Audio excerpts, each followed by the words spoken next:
Travailler vite et bien, Delta Meca en a fait sa marque de fabrique.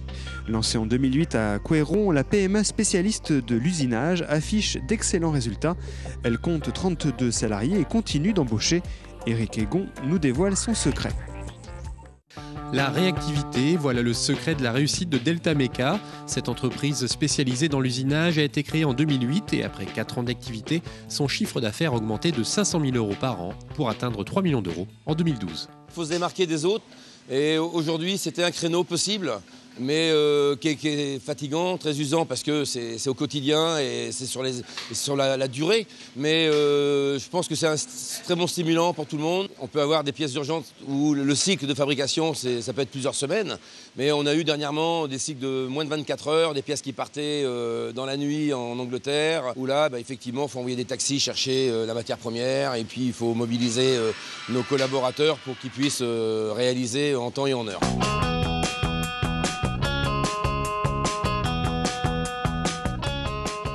Notre clientèle est très diversifiée, ça va de l'agroalimentaire à l'offshore. On n'a pas de petits clients, on a des petits, des moyens, on a aussi des gros industriels nantais. Sur plein de secteurs d'activité différents, donc ça nous évite de prendre des risques. Et puis surtout, on ne veut surtout pas qu'un client soit trop important sur notre chiffre d'affaires, donc on est très vigilant à ça et c'est pour ça qu'on a plus de 120 clients. L'entreprise compte 32 salariés, dont 6 apprentis, mais aujourd'hui le principal frein à son développement est la difficulté à embaucher.